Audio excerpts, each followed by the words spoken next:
Oh, he's so angry. The anger. Doesn't even look like a snake. Looks like some kind of monster. What a guy.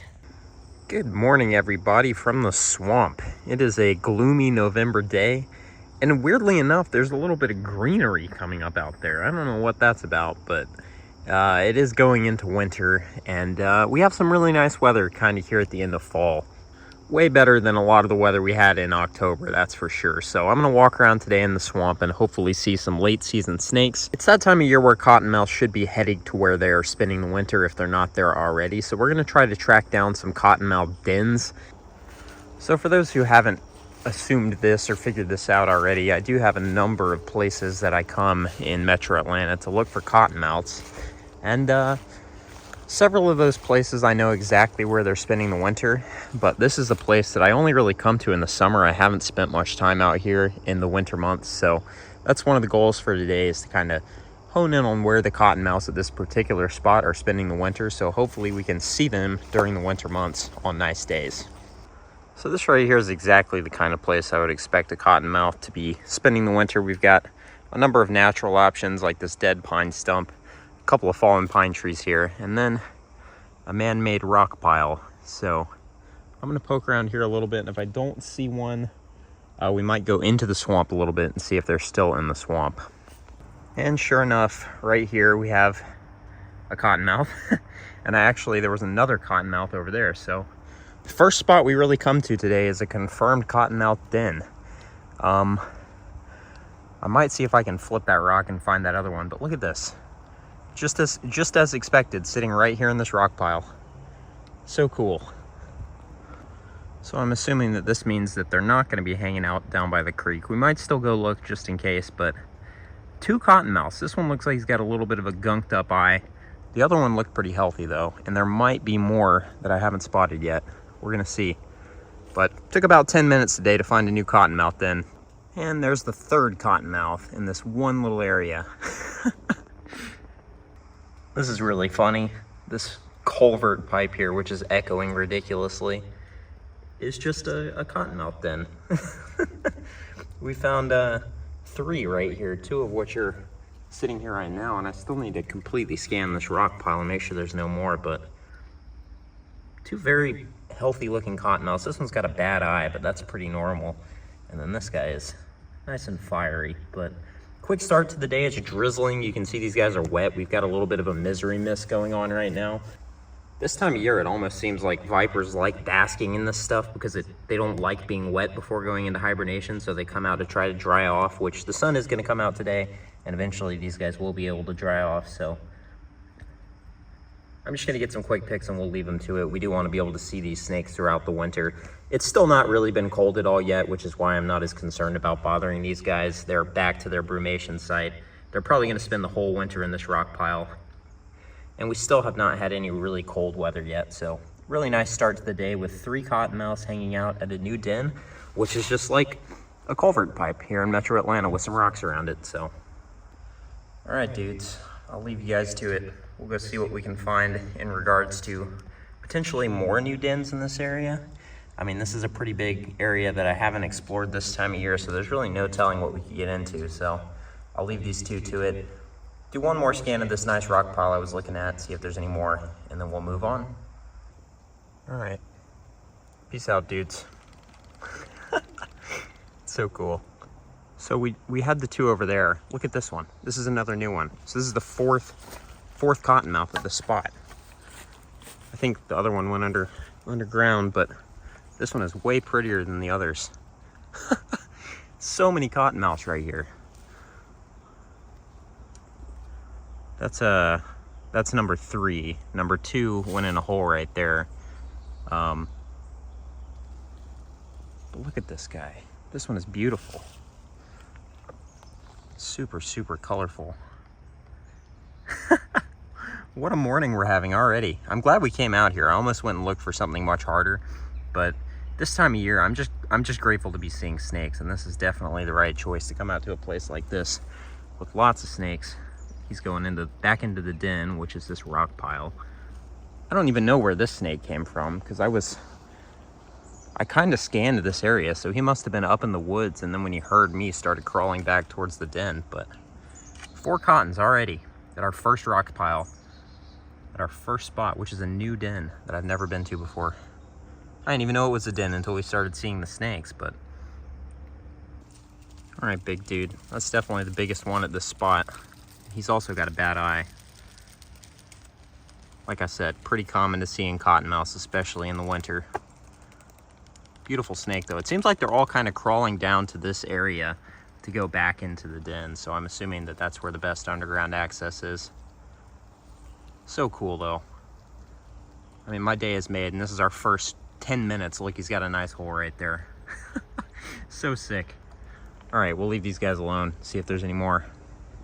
So it's really interesting to me to see the cottonmouth stacked up at the den like that, because we haven't even had any cold weather yet. So the snakes just kind of know, you know, we're getting towards mid-November now. And even though it hasn't even been in the 40s for weeks now, the snakes know it's coming. So they're all preemptively back at the dens, which is kind of cool because, you know, and this is just cottonmouth. So other snakes may be reacting differently, but cottonmouths are one of the more cold tolerant snakes that, you know, we see. So if those guys are back at the dens already, it's probably pretty safe to assume almost everything is. All right, we have another potential den situation here. Nice rock, man-made, of course, rock pile. This one's got a grate over it, so I don't know how much that'll affect the snake's willingness to use it, but there's potential that this rock pile does not go very deep, and if that's the case, it might not be as appealing as a den as a rock pile that goes deeper underground. Because after all, the whole reason they hang out at these spots is so that when it gets cold in the winter, they can go as deep as they need to get away from the freeze.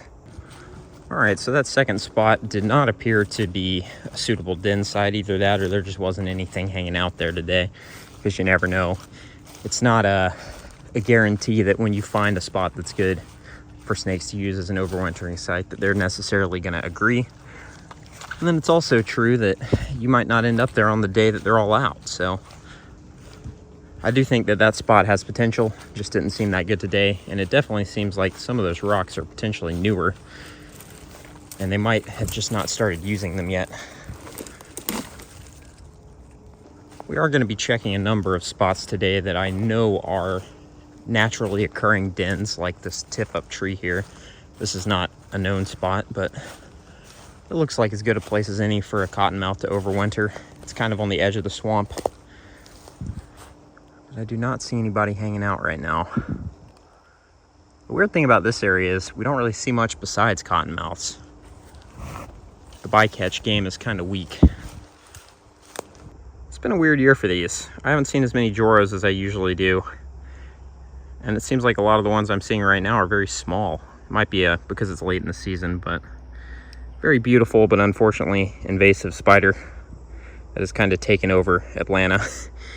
I know this is kind of a popular question, but one of the ways I tell if it's warm enough for snakes to be out in Atlanta is if I'm getting bitten by mosquitoes, which I'm being torn up by mosquitoes today. And obviously the cottonmouths are out. So as a general rule, if you go out in metro Atlanta or really anywhere and you're getting bit by mosquitoes, it's probably warm enough for snakes. All right, I'm down here in the actual swampy stuff now, and it seems to definitely be dead, at least in terms of snakes. But I was thinking about how excited I am to come back and check that spot where we saw the cottonmouths in the spring, because I imagine there's a lot more there that just weren't basking today because it's kind of winding down season. And it seems like, for the most part, early spring, like we get to February, I would imagine that almost all the snakes that are using that den will be basking at the same time. So I'm excited to come back in a couple of months and hopefully see even more snakes there. But for now, we're going to move on. Probably hit some of our other spots. I do have a couple more areas I want to check here that I think could be dens. And then we'll move on to more familiar territory and check some spots that we've seen snakes late in the year before. And this is something that's going to become very common over the next few weeks. This is a juvenile marbled salamander. And these guys are going to be breeding soon, so this is the product of last year's breeding season, but they are going to be breeding very soon if they haven't started already. In fact, we might even see some with eggs today. Nice. A box turtle. So like a lot of other urban and suburban areas in metro Atlanta, box turtles are very localized here. In fact, this little exact patch of woods is one of the only places I see them with any regularity. You can see this guy's got some kind of shell deformity. I don't know exactly what causes that, but he's not quite even. This side of the back is kind of indented a little bit, but otherwise doesn't appear to have any sort of viral issues. There's no bubbling coming from the nose, no swollen eyeballs, which means that this turtle is likely in decent shape going into winter. So he's probably doing just what the cottonmouths are doing and headed to high ground to spend the winter, so he doesn't have to spend the winter soaking wet, which is not good for almost any reptiles. I mean, amphibians, they like being wet, but reptiles, if they get wet and cold, it can cause a number of respiratory issues, skin infections, etc. You can see this guy already has a pretty beat up shell, but I'm hoping that that is a result of a previous injury. But either way, nice to see a box turtle, and especially nice to see one that appears to be pretty healthy. Man, the gloom today is a thing of beauty. It's perfect basking weather for snakes all day. Granted, we still have only seen those first couple of cottons, but I'm still getting around to a couple of the better spots that I've been meaning to check today. Mostly been in the swamp for the last hour or so, just trying to see if there's anything hanging out down here still, and it doesn't really seem like it, so we might go back up into the upland areas after this and hopefully get into some more snakes. It is worth noting that turtles and some snake species like Nerodia, mud snakes, never really do leave the swamps. They kind of overwinter down here up under the banks, and the turtles, they'll just bury in the mud. Of course, the exception to that in this area probably being eastern box turtles. I think every other turtle is probably spending the winter in the water, and even some eastern box turtles will do that. We have actually found eastern box turtles flipping logs looking for salamanders in creeks in the winter before, which is pretty cool. Well, that spot we found earlier today might just be like a mega den, because I've checked a couple of spots, including right here, that I've seen cottonmouths basking at in the winter months before, and this is a natural undercut bank that they seem to like. Nobody hanging out here today, so that makes me feel even better about that first spot. I am going to keep poking around. I'm really optimistic that we'll be able to find something else today, but this is the nature of this time of year herping. I mean, when it's good, it's really great, but a lot of times you're in for one or two quality finds during a good weather day. All right, here's my first flipped snake of the day, a nice little ringneck that was actually under this rock, but there's a bunch of fire ant nests under here, and it seems like little fossorials like ringnecks actually like to overwinter in old fire ant nests. So pretty cool to see. All right, we've got our second cottonmouth den of the day. There's one sitting outside of a stump hole right there, but there's a little bit of rock mixed in here. You can see there's some bigger rocks behind me here. But I'm gonna try to walk up to this one without stepping on another one. I did flip one under a rock earlier that got away. Oh, he's gaping at us already. Hey, buddy. What's up? You can see he's outside what is mostly a natural stump hole, and I don't see any other cottonmouths right here. And you can see he's covered in mud. Looks like this guy has already been underground, at least overnight. And I'm assuming that that's where he came from. He could have came out of this rock pile somewhere else, but that is, I believe, our 6th cottonmouth of the day, including 2 that I didn't get a good look at, and probably did not get any video of. Oh, he's so angry. The anger. Doesn't even look like a snake. Looks like some kind of monster. What a guy. All right, we'll just leave him. He's visibly disgruntled, but has not actually moved yet, other than flicking his tail and opening his mouth. So hopefully he will continue basking, and we'll continue looking for more. All right, so check this out. I'm in like a drying man-made pond here. You can see that's where it drains when it fills up. And under this log is our first mother marbled salamander of the year with her babies. Look at that. Beautiful. And unfortunately, I do think this is a pretty bad spot to lay your eggs, but hopefully with the winter's rains coming, this will fill up nicely. You can see I'm just getting obliterated by mosquitoes still.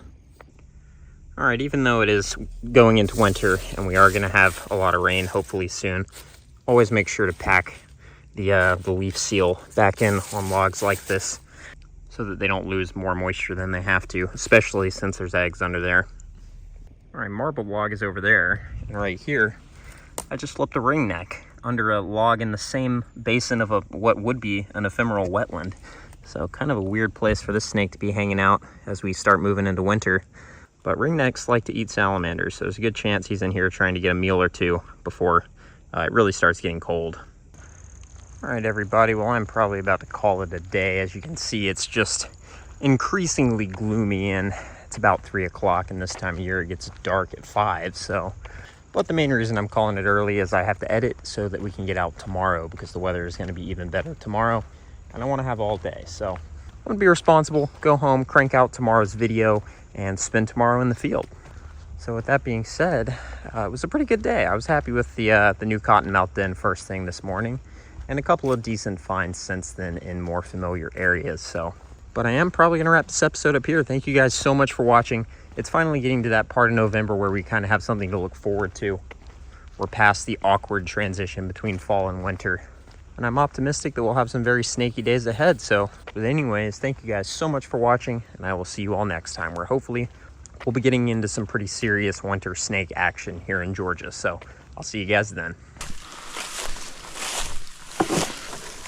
Hey, Eraser. What's up, dude? Friendly Racer. All right.